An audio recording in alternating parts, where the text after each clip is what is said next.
이제는 양보다 질이다. 어떠셨어요?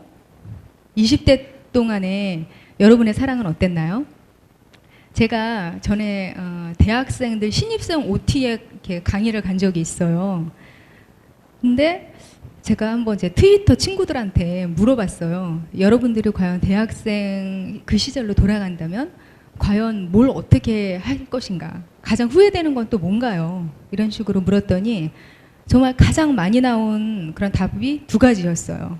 하나는 여행을 많이 다니겠다. 그리고 또 하나는 연애질을 좀 많이 해보겠다. 압도적이더라고요. 지금 제가 돌아봐도 저도 비슷한 대답을 할 것 같아요. 20대로 돌아간다면 정말 좀 연애를 많이 해봐야겠다. 정말 이 사람하고 나중에 뭐 미래라든지 이런 걸 생각하지 않고 일단 끌리는 사람하고 무조건 좀 연애를 해봐야겠다. 그런 생각이 들더라고요. 사실 20대 초반에 도대체 무슨 그렇게 미래를 생각을 해서 미래가 있을 것 같은 남자를 가려가면서 만났는지 지금 좀 이해가 안 가더라고요. 그 20대 초반에 만난 남자하고 절대 결혼 안 하거든요. 그렇잖아요. 그래서 그걸 겁낼 필요가 없는데 왜 그랬을까? 이처럼 20대의 사랑은 사실은 질보단 양이에요. 많은 사람들을 만나면서 그 만남을 통해서 자기를 돌아볼 수도 있고요. 그리고 또 그 이후에 진짜 좀 길게 사랑할 남자를 만나기 위해서 어떤 사랑의 연습도 될 수가 있고, 그리고 또 조금 더 풋풋한 시절에 또 평생 간직할 만한 추억을 만들 수도 있고, 또 그런 시기잖아요. 그런데 이제 30대부터는 정말로 질을 추구해야 되는 그런 시기가 도래를 합니다. 예전에는 정말 그래요. 남자들한테 인기가 있는 그런 여자 친구들이 참 부럽더라고요. 정말 김태희 닮은 그런 여자 친구들 참 부러웠어요. 어딜 가나 시선을 이렇게 받고 정말 수많은 남자들에게 구애를 받고 얼마나 부러웠는지 몰라요, 정말. 그런데 지금 이제 40이 가까이 돼 보니까 그거 다 쓰잘데기 없는 일이었더라고요. 정말 그 시절에 인기 있었고 남자 많았던 그 친구들도 사실은 어차피 한 남자랑 결혼하거든요. 그런데 그 딱 한 사람하고만 잘 지내면 되는데 그걸 잘 못해서 이혼을 한 해 만에 뭐 이러다가 또 결혼 생활이 별로 안 좋고 이러니까 친구들 피해 다녀서 연락 안 되고 그런 상황들을 보게 되더라고요. 그래서 정말 열남자의 사랑을 받았던 그 친구보다 그냥 한 남자하고 15년 동안 잘 지내고 있는 내가 차라리 낫구나. 그런 결론이 저절로 나오게 되더라고요. 그래서 오늘은 이제 한 남자하고 잘 지내려면 어떻게 하면 좋을까 하는 이야기들을 좀 나누어 봤으면 좋겠습니다. 자, 보통 많은 분들이 저한테 연애라든지 이런 거에 대해서 얘기들을 하세요. 어떻게 하면 사랑을 잘할 수가 있나요? 이렇게 물으시는데 정말 어떤 문제든 간에 결국에는 원인이 한 가지로 귀결이 되고요. 그리고 해결할 수 있는 결론도 한 가지로 귀결이 되더라고요. 정말 깔때기예요. 그게 뭐냐면 바로 자신감이더라고요. 사실 제가 자신감 이야기를 하면은 굉장히 추상적으로 받아들이시는 분들이 많아요. 그런데 정말 그 자신, 여기 적혀 있지만 자기 확신이 있는 여자가 정말 사랑도 잘해요. 그리고 정말 자기를 제대로 사랑해 줄 줄 모르는 그런 남자들을 걸러내고 정말 가지쳐내듯이 쳐버릴 수도 있고요. 그리고 애초에 자기 자신을 그렇게 소홀하게 대하지 못하게 할 수도 있는 거거든요. 왜 많이들 물어보세요. 또 저기 작가님 밀당이 필요한가요? 그리고 또 밀당을 잘하려면 어떻게 해야 되나요?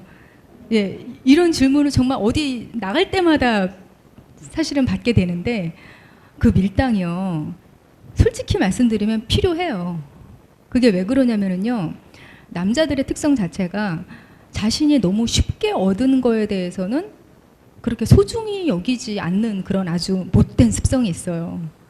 그래서 여성의 마음을 너무 쉽게 얻었다고 생각을 하면은 그 여자에 한해서 나쁜 남자가 될 수도 있거든요. 그렇기 때문에 너무 그렇게 쉽게 들어가주면 안 되는 그런 부분이 있는데 밀당은 어느 정도 필요하지만 이게 또 예, 아무나 할 수 있는 건 아닙니다.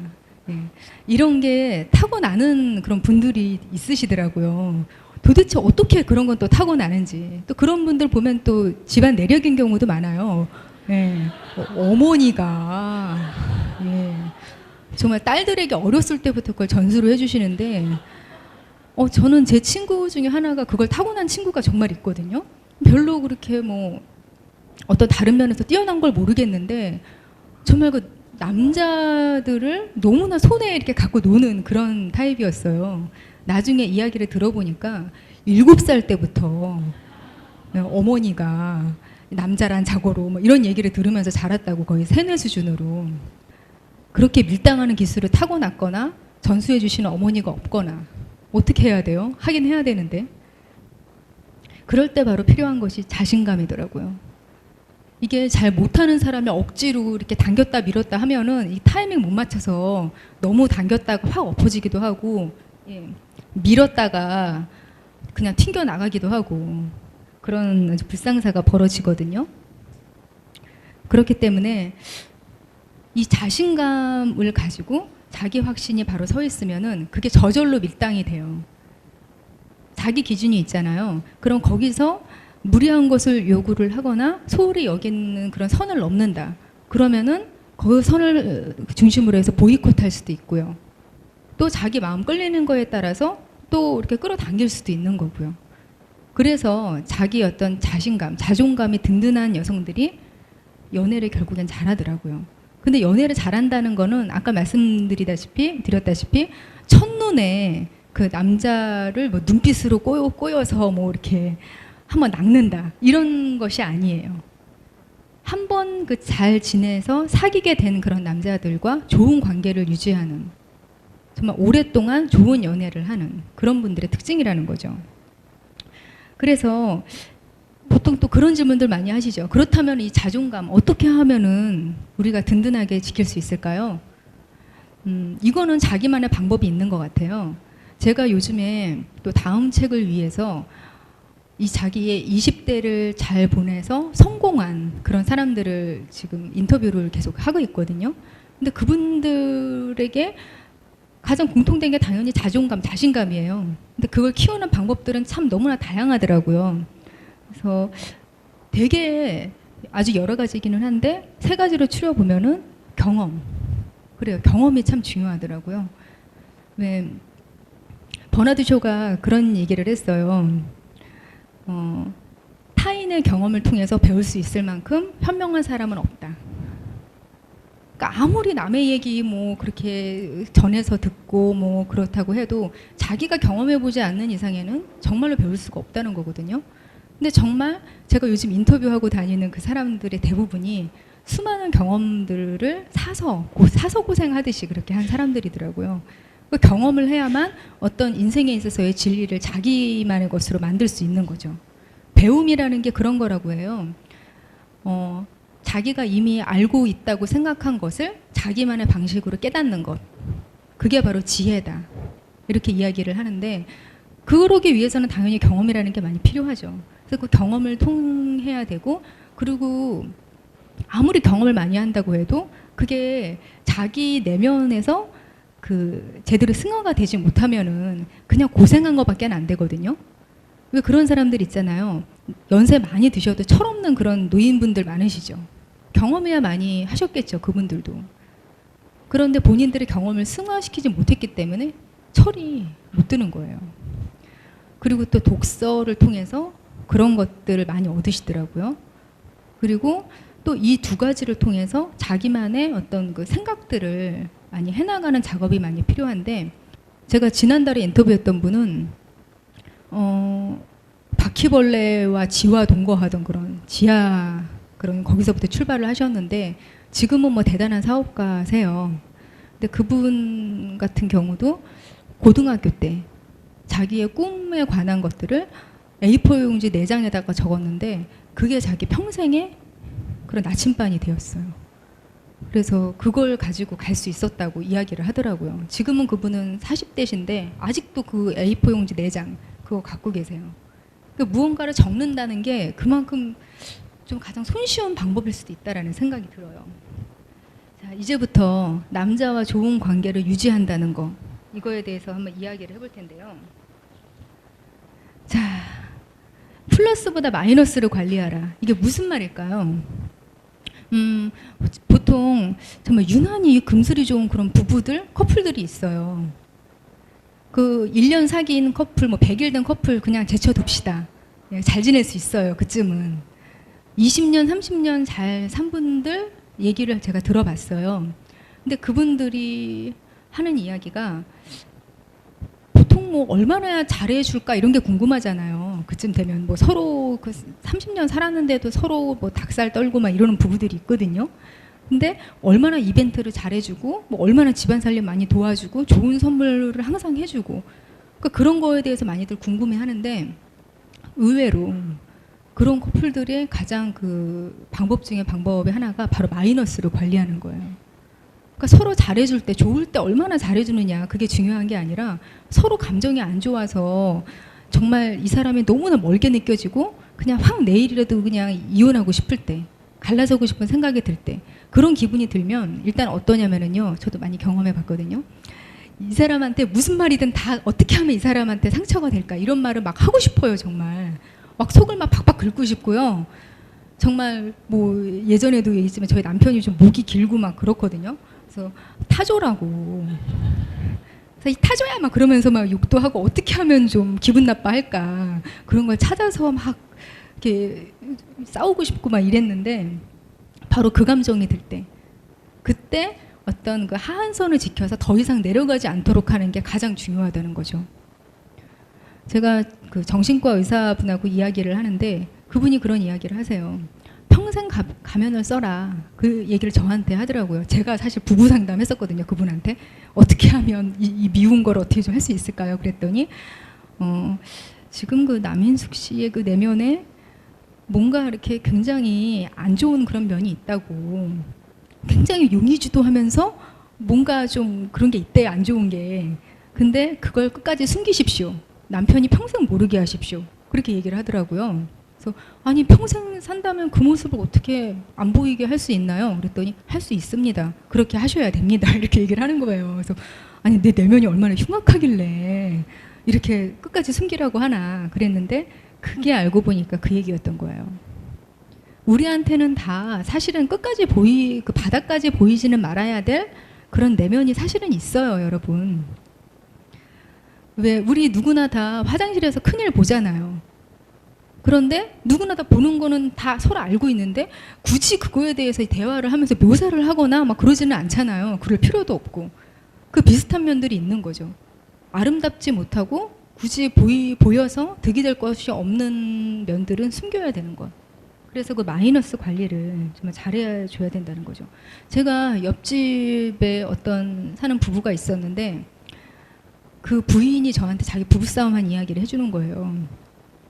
남편하고 막 싸우다가 확 밀었대요. 그러니까 이 남편이 화가 나서 이 부인도 민 거예요. 그러니까 나가 떨어졌겠죠? 아, 가정폭력이다 하고서 화가 나서 경찰에 신고를 한 거예요. 이분이. 너무 화가 났겠죠. 그래서 결국에는 갔을 거 아니에요. 파출소에. 근데 가서 이렇게 상황을 보니까 이 여자분이 또 마음이 약해진 거예요. 욱해서 하기는 했는데 그래서 저 그냥 그 고소하는 거 그냥 취할래요. 그냥 이렇게 얘기를 한 거예요. 근데 그 순간 남편이 그러면 이제 제가 이 사람을 무고죄로 집어넣겠습니다. 정말 하루 있다 왔거든요. 그 부인이. 진짜로. 정말 근데 또 그런 부부가 또 다음 날이면 또 무슨 일이 있었냐는 듯이 또 팔짱 끼고 아파트 단지 산책하고 또 그러는 거예요. 그래서 당시에는 저런 부부도 있나 보다. 그래 마이너스 관리 그래 그냥 풀었을 때 잘하면 되나 보다 그렇게 생각을 했거든요. 그런데 그 부부가 이혼했어요. 근데 이런 예를 제가 참 수십 년 거치는 동안에 많이 봤거든요. 그래서 이거는요 부부간에만 해결되는 그런 것들이 아니고요 여러분들이 남친하고도 지키셔야 될 그런 부분이에요. 그래서 항상 마이너스 염두에 두십시오. 아무리 북받쳐 오르더라도. 자 여기 두 번째 방법인데요. 잘해주기보다는 사랑할 만한 여자가 되라라는 건데요. 제가 그렇게 얘기를 해요. 남자한테 잘해주지 좀 말라고. 그거 정말 아무 쓸데없는 일이더라고요. 그러니까 남자들은요, 본인 그 여자가 얼마나 자기 여자한테 잘해주는가 보다 그 여자가 얼마나 내가 사랑할 만한 여잔가, 그게 훨씬 더 중요해요. 그래서 괜히 뭐 도시락 그거 뭐 새벽부터 4시에 일어나서 싸서 이렇게 주고, 뭐 십자수 이런 거, 예, 뭐 밤새서 해서 주고, 목도리 짜주고, 같이 밥 먹을 때 생선 발라서 이렇게 살 놔주고, 이런 거 하지 마세요. 별로 안 좋아하고 기억에도 안 남고, 정말 그렇게 고마워하는 줄을 모르는 그런 배은망덕한, 정말 어처구니가 없더라고요. 근데 그게 좀 특성이에요. 어쩔 수 없는 부분인 것 같아요. 여러분, 지금까지 그러진 않으시죠? 네. 그거는 좀 조심하셔야 될 것 같고요. 자, 그리고 이제 또 중요한 게 있는데요. 남자를 이해하는 단 하나의 열쇠, 자존심인데요. 사실은 저는 그렇게 이야기를 해요. 우리 여자는 여자가 되는 게 인생의 최종 목표가 아니에요. 그렇잖아요. 우리는 다른 무언가가 되고 싶은데 남자들은 진짜 남자가 되는 게 인생의 목표예요. 물론 본인들한테 물어보면 뭔 말이야 이렇게 얘기를 할 거예요. 당연히 본인들도 모르니까 그렇게 의식은 안 하지만, 근데 결국에는 뭐 사회적으로 성공하고 싶고, 그리고 또 뭐 성기능에 집착하고, 뭐 그런 모든 것들이 다 결국은 진짜 남자로서의 그런 면모를 갖추는 한 부분들이거든요. 여자들은 그런 모습이 정말 남자답다고 생각하지 않는데 남자들이 생각하는 그런 스테레오타입이 있어요. 근데 그걸 또 지켜줘야만 또 이 여자가 나를 사랑한다라고 그런 말을 믿더라고요. 그래서 저는 그렇게 생각을 해요. 여자가 남자로서의 자존심, 이거를 다치지 않는 방법을 알아서 그것만 배려를 해줄 수 있다면, 이 사람이 나는 이 여자 앞에 서면은 나는 내가 진짜 남자 같은 기분이 들어, 이런 기분을 느끼게만 할 수 있다면 그 관계는 그냥 모든 게 다 일사천리예요. 정말로. 그런데 그 디테일한 방법들이 참 어렵기는 해요. 그들이 생각하는 남자다움과 우리가 생각하는 남자다움이 너무 판이하게 다르거든요. 그래서 이것만 가능하면 사실은 정상적인 그런 뭐 인격과 그런 정서 수준의 남자라면, 그러니까 뭐 인격 장애자, 정서 장애자 많잖아요. 그런 분들은 뭐 어떻게 해도 안 되고요. 그 범위 안에 있는 그냥 멀쩡한 분들이라는 그런 전제 하에 성격 차이란 없어요. 사실은. 뭐 다 누가 뭐 그게 비슷하겠어요. 다 마찬가지죠. 그래서 여러분이 같이 남자와 어떤 관계를 가지실 때 이 남자의 그 자존심, 이런 걸 내가 혹시 해치는 행동을 하지는 않는가를 돌아보셔서 조심을 하신다면은 굉장히 많은 혜택을 누리실 수 있을 거라는 생각이 듭니다.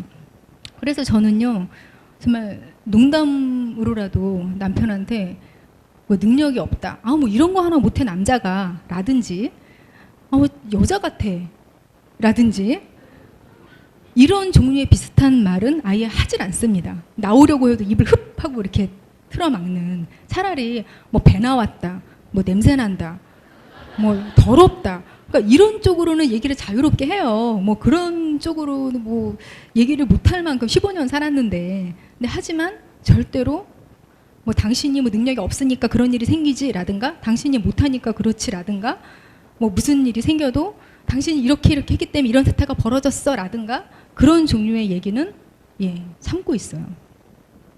그리고 또 여러분들이 아마 의문점을 가지시는 그런 것들 중에 하나인데요.